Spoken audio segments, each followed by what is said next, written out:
कि गैर इरादातन हत्या जो थी, अकस्मात जिसको कहते हैं, इसमें हमने दो हिस्से किए। अकस्मात तो किसी भी व्यक्ति से किसी भी स्थिति में हो सकता है। गाड़ी चलाता रहे एक व्यक्ति और रास्ते में कोई भी बेध्यान हुआ या कोई रश कर आ गया और अकस्मात हो गया। अकस्मात करने के बाद वो व्यक्ति स्वयं उसको पुलिस स्टेशन या तो हॉस्पिटल ले जाता है, तो इसके लिए कम सजा का प्रावधान किया है। हिट एंड रन केस, मरता हुआ छोड़कर कोई भाग जाता है, तो इसके लिए हमने 10 साल की सजा का प्रावधान। जो आतंकवादी कृत्य करते हैं उनके प्रति कोई दया भाव नहीं होना चाहिए। कठोर से कठोर इनके लिए कानून का प्रावधान होना चाहिए। और ये नरेंद्र मोदी सरकार का उचित ही निर्णय है कि आतंकवाद के लिए ये कानून में हमने जगह दी है। उसके बाद भारत सरकार, किसी राज्य सरकार, विदेश की सरकार, अंतर्राष्ट्रीय सरकारी संगठन के सुरक्षा को बाधित करने वाले कृत्य भी आतंकवादी माने जाएंगे। मान्यवर, मैं नहीं मानता इसमें कहीं पर भी कोई गुंजाइश बची है कि इसका दुरुपयोग हो। और मैं सदन को आश्वस्त करना चाहता हूं, कानून तो लिखी हुई चीज है, इसका अमल करते वक्त अगर कोई इसका दुरुपयोग करता है, यहां तक हमारी सरकार का सवाल है साहब, हम उसको रोकेंगे भी और उसको नसीहत भी करेंगे, सजा भी देंगे। और सबसे ऊपर कोर्ट है। अगर किसके ग्रीवेंसेस है तो ये आतंकवाद को रोकने का प्रोविजन भी कोर्ट के ऊपर तो नहीं है। धारा लगते ही कोर्ट इसकी मीमांसा करेगी, मगर इसके डर से आतंकवाद को ही न रोका जाए, मैं इस बात से सहमत नहीं हो सकता। मान्यवर, मैं सदन से अपील करना चाहता हूं कि इस धारा को जो मोदी सरकार लेकर आई है, आपका समर्थन चाहिए, आशीर्वाद चाहिए और जीरो टॉलरेंस का एक संदेश इस सदन से जाना चाहिए। मान्यवर, संगठित अपराध की भी पहली बार व्याख्या की गई है।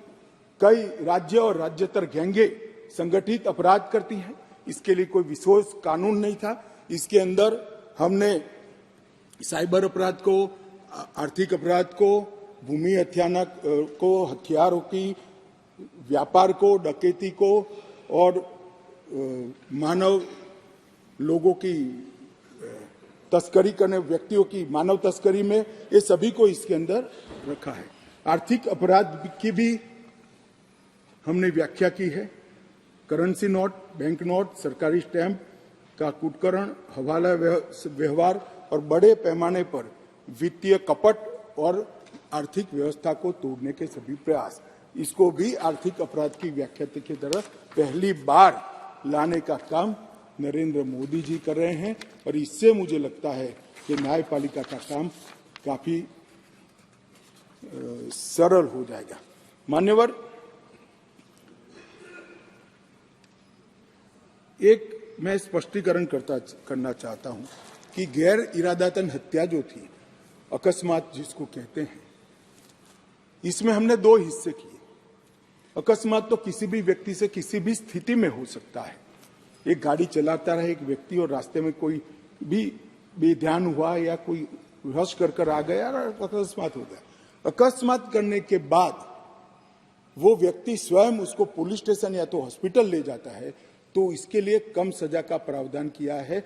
और हिट एंड रन केस, मरता हुआ छोड़कर कोई भाग जाता है, तो इसके लिए हमने 10 साल की सजा का प्रावधान। और मैं मानता हूं कि इससे हिट एंड रन के केस में काफी कमी आएगी। पर ये करते करते जो डॉक्टरों की नेग्लिजेंसी से अगर किसी की मृत्यु आती है, तो वो भी गैर इरादतन हत्या में आ जाती थी, इसकी भी सजा बढ़ गई। तो हमने इसको एक, मैं आज ऑफिशियल अमेंडमेंट लेकर आऊंगा, डॉक्टरों को इससे मुक्त कर दिया है। इंडियन मेडिकल एसोसिएशन ने मेरे सामने रजूआत करी थी, हमने इसको मुक्त करने का प्रावधान किया। मान्यवर, मॉब लिंचिंग का नया प्रावधान हम लेकर आए हैं। नस्ल, जाति, समुदाय या किसी शंका के आधार पर एक टोला एकत्रित होकर किसी को मार देता है, तो उसमें मैक्सिमम फांसी तक की सजा की है। स्नैचिंग के लिए कोई कानून नहीं था, चैन स्नैचिंग होते थे, मोबाइल होते थे और अलग अलग धाराओं में अंत में कानून के गैप का फायदा उठाकर वो छूट जाते हैं। थे, स्नैचिंग के लिए भी हमने कानून लाया है। और मान्यवर, गंभीर चोट का जो कानून था, इसमें भी हमने 2 डिवीजन करे हैं। किसी के सर पर लाठी मार दी, इंजर्ड हुआ, तो उसको सजा तो होनी चाहिए, परंतु लाठी मारने के कारण वो ब्रेन डेड हो गया या अपाहिज हो गया, तो इसकी सजा इतनी नहीं होनी चाहिए। तो संपूर्ण अपाहिजता या तो ब्रेन डेड के केस में हमने 10 साल तक का कठोर दंड देने का प्रावधान किया है, इसको सेपरेट किया है। मान्यवर, गंभीर चोट का जो खंड 117 है, उसमें 10 साल की उम्र कैद का हमने प्रावधान किया है।